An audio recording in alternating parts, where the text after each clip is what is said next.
why is the Swiss repository safe? So the answer lies actually deep underground in the geological, hydrogeological, and geotechnical properties of our host rock, Opalinus clay, and the selected site. And we at Nagra, we have to demonstrate safety for the operational phase, but also for the post-closure phase. And I'm focusing today on long-term safety. That means when the repository is completely backfilled, sealed, and closed. And I want to showcase the main key safety arguments for long-term safety and how geology and hydrogeology are contributing to long-term safety. So my talk is actually, let's say, a high-level overview presentation on long-term safety before we dive into the technical or geotechnical presentations the rest of the day. Yeah, as you heard already, November last year we submitted the general license application, and the main aim of the general license is to secure the site, so that we can work on the project development for the next licensing steps, for operational, for the construction license and the operational license. So the step we are taking right now is to demonstrate site suitability and to secure the site. And as you heard already from Mauros, Nördlich-Lägern is the best siting region for a repository in Switzerland. And for the surface facility, the region Haberstal was selected. It's located in Canton Zurich, the community of Stadel, and it's part of the siting region Nördlich-Lägern. And we apply for this area to be secured for the realization of the surface facility. It's the so-called project perimeter. And in the underground, for the underground structures, we apply for an area that we call the Provisional Protection Zone in Germany, Vorläufige Schutzbereich. This is the area where the underground structures will be realized. And this area is a lot bigger than the space we actually need to build the underground structures. Why? Because the regulator requires space reserves and we also need flexibility. So at this step, the exact location of the tunnels, the exact location of the buildings at the surface, it's not defined, it's about securing the site. And the waste inventory of the radioactive waste that is disposed in the deep geological repository, it contains different radionuclides, and they are causing the radioactivity. Right? And after emplacement, obviously, this radioactivity due to radioactive decay is decreasing. We have radionuclides with a short half-life. They cause the main radioactivity. However, they decay rapidly. And in terms of long-term safety, rapidly means after 100, 200 years. We have a small portion of radionuclides that have a very long half-life. They emit weak radiation, however, for a long period of time. And the time period of assessment for long-term safety is actually 1 million years. This is defined by the regulator. And when the radioactive waste is disposed of in the deep geological repository, radiation is shielded already by a couple of meters of rock. So this is not what we're really looking at. We have to ensure that humans and the environment is protected from radionuclides that potentially leaving the repository, migrate through Opalinus clay through the rock into the biosphere, and that the radiation that is caused by this radionuclides stays below the legal limits. And for that we have a safety concept, and the safety concept consists of a multi-barrier system, and this multi-barrier system consists of a geological barrier, with the main component Opalinus clay, and of several engineered or technical barriers. And this sketch also shows you the repository concept. We have one repository for all types of waste. We have the low-level waste. Here has the biggest volume, about 43,000 cubic meters, but low radioactivity. And then we have the high-level waste. That's basically, or mainly, the spent fuel from the nuclear power plants, small volume, 1,500 cubic meters, but high radioactivity. And for these two types of waves, we have different concepts, and I want just to show you some of the technical barriers we have for the high-level waste. So the spent fuel is encapsulated in a disposal canister, And in the current concept, the disposal canister is planned to be made of carbon steel with 15 centimeters wall thickness. And these disposal canisters, they are emplaced in the disposal or in the emplacement drifts, and these drifts are backfilled with bentonite, and they're also sealed with bentonite. And this bentonite material, the backfill and the seals, they are another technical barrier that we have. And really important is that the multi-barrier system, it operates passively. That means we don't need any further measures after closure, like monitoring or maintenance, to ensure long-term safety. This is the basic concept of a deep geological repository.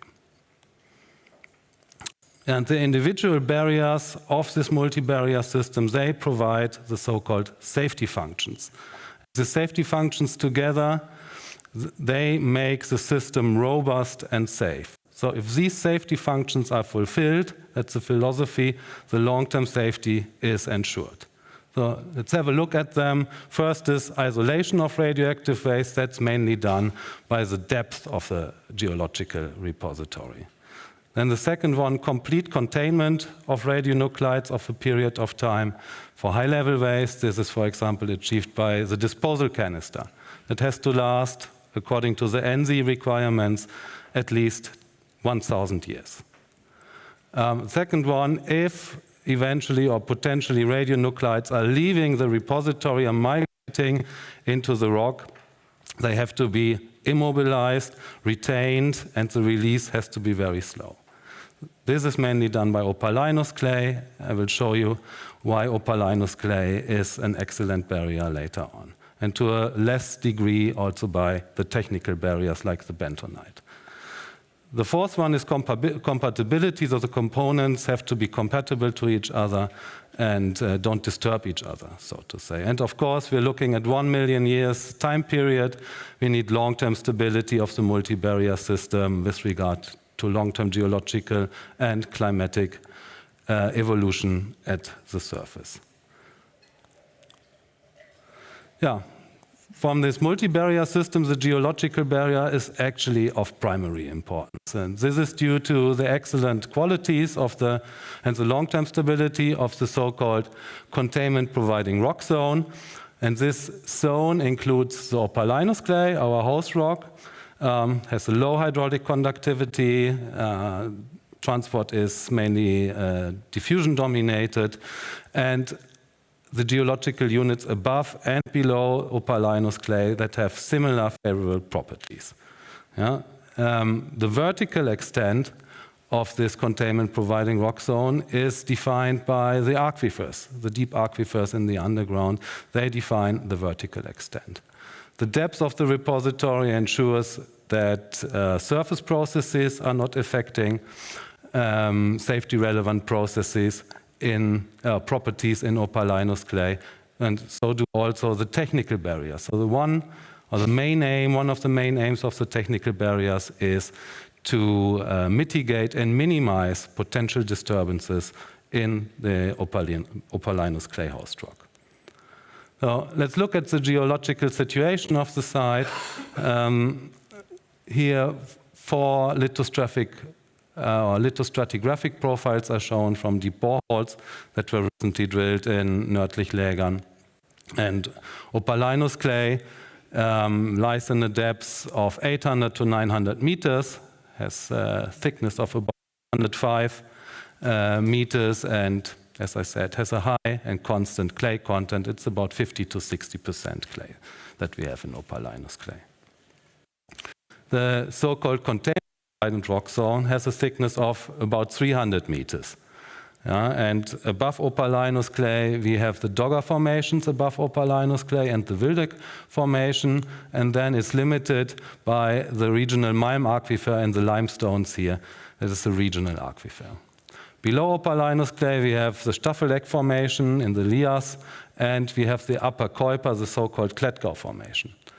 There at the base of this Klettgau formation are terrestrial sandstones, and in 2 of these 4 boreholes they had aquifer properties, and in the other 2 they had like aquiclude properties. So this Kuiper formation, the base is more or less like a local aquifer. So the lower extent is limited in some parts by the Kuiper, by the Klettgau formation, but whereas Aquiclude, the zone, the containment providing rock zone, goes even down to the limestones of Muschelkalk, the Schinsnach formation, which is also a big regional aquifer in northern Switzerland. And I want to give you now an example how we demonstrate quantitatively long-term safety. And I want to do that by means of a log-log plot of dose curves. And this is an example of radionuclide transport in the aqueous phase. Yeah? So it basically shows you the radiation in the biosphere that is caused by radionuclides leaving the repository. And on the x-axis we have time. 1 million years is the time period of assessment. And these are the dose rates in millisievert per year. You can see here the natural radiation in Switzerland. It's between 2 to 12 millisievert per year, depending on where you live. And you can also see here the regulatory limit set by ENSI, which is 0.1 millisievert per year. That equals, by the way, the dose rate you are exposed to when you fly from Frankfurt to New York. And you can see that the breakthrough starts of about like 50,000 years, and the peak dose rates, they are about 3 orders of magnitude, the median dose rates below the regulatory limit. This is for the expected evolution of the repository and also for the expected geological situation at the site. We demonstrate also that we are well below this 0.1 millisievert per year for unlikely scenarios, for example, for a fault that is cutting through the repository and has a high transmissivity, or for totally unrealistic or hypothetical scenarios like very early breaking of the canisters or no sorption properties of the bentonite backfill, for example. Yeah, so most radionuclides, they will always stay and never leave the repository because they decay or they are retained, right? And for the small amount of radionuclides, that's basically what's causing the dose rates here is one radionuclide, that's iodide 129. It's an NiN with a very long half-life. The peak dose rate depends on the clay thickness. It depends on the clay thickness in the geology, in the rock formation where diffusion takes place. That is also the reason why the first breakthrough in the biosphere starts very late, and that will always start very late, even if the canister will break very early or if the near field retention in the backfill is not working properly. So the main part is really the geological barrier and the diffusion that is taking place. These dose curves shall illustrate how conservative actually we are at the moment. So this orange curve here reflects the result of the dose rates only with Opalinus clay. That's what we had in 2002 for the Entsorgungsnachweis, for the proof of disposal, right? Now, for our general license application, we have an extensive database also for the confining units. That's not only geotechnical data, that's also diffusion, sorption, hydraulic data, pore water chemistry, and so on. So now with this good database, we can add the confining units, and that brings down the maximum dose rates and also delays the first breakthrough in the biosphere. And I told you earlier that the Kuiper aquifer is local, and in these dose rates are conservative because we assume as soon as a radionuclide is reaching a deep aquifer in 500 or 1,000 meter steps is available into the biosphere. So we neglect completely the transport that is taking place in the deep aquifers, the diffusion, the dispersion, the dilution, and the further decay. So if we switch off the Kuiper aquifer in our models, these those curves go even down and the breakthrough is even further. And if we add more dilution and more exfiltration, those curves go even further down. So in the next slides, I want to show you the main safety arguments that we have for long-term safety. The first one, I'm a hydrogeologist, is of course hydraulic conductivity of opalinous clay. So opalinous clay has a very low permeability for water, but also for gas. This is a histogram, and we plotted here transmissivity. Transmissivity is hydraulic conductivity times the length of the test interval. These are Packer tests, so in situ tests in a borehole. If a test interval usually has a length of several tens of meters, if you divide this by 10, you get the hydraulic conductivity. And the really excellent barrier property of opalinous clay is that undisturbed opalinous clay, but also opalinous clay that has small-scale faults or bigger faults, always has a very low hydraulic conductivity. So transport in opalinous clay is really dominated by diffusion. And this is like one of the most important things in our concept. So the reason that opalinous clay hydraulic conductivity is always that small, that lies actually in self-sealing.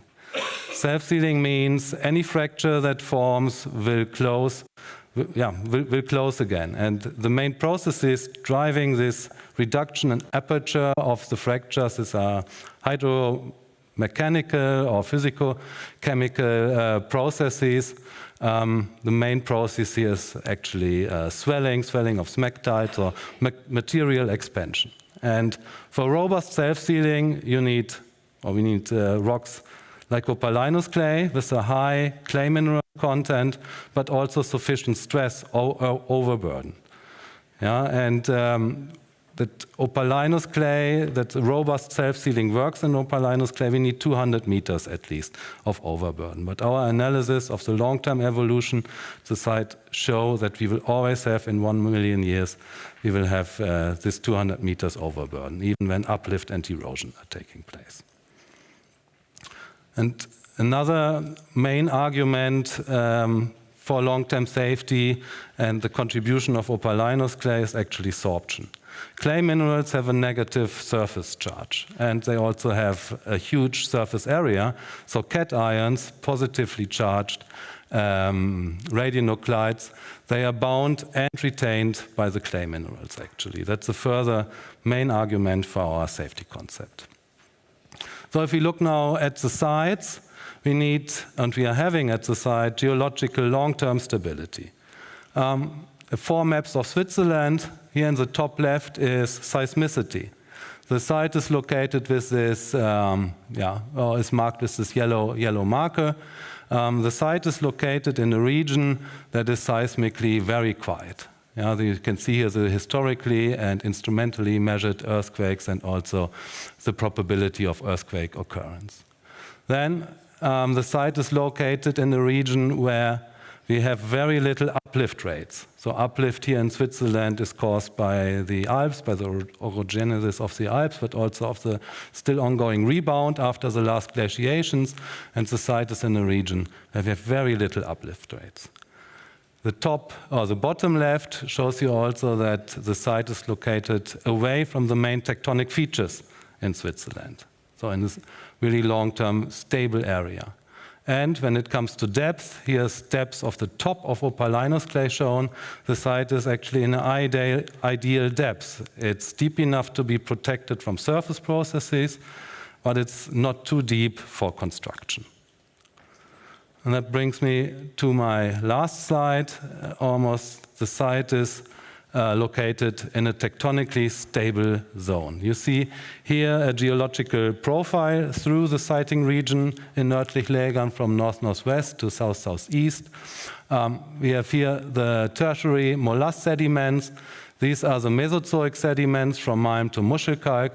Opalinous clay is actually this purple layer here, and the provisional protection zone we apply for is located in this area. Yeah, so it's located between the regional fault zones. The regional fault zones here and here and here, they lie on top of the shoulders of this trough that is in the underground. It's a trough filled with Permian and Carboniferous sediments, and this is where the regional fault zones were formed. And here where we have our protection zone, where we want to build the repository, the geology is actually straightforward. Yeah? You can almost use the ruler and combine opalinous clay from here to here.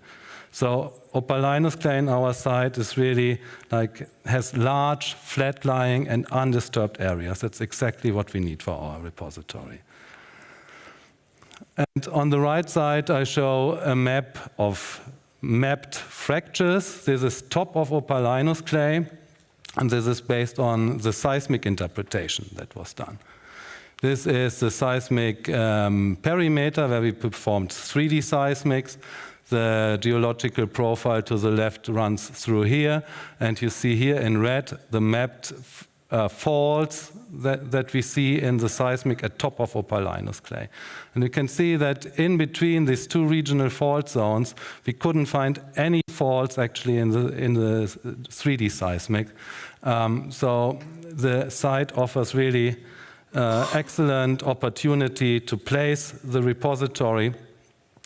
And yeah, that was my presentation. I actually had to prepare a couple of slides about the Monterey experiment, how geological or geotechnical monitoring is contributing to long-term safety due to time reasons. I skipped that for those who join the excursion.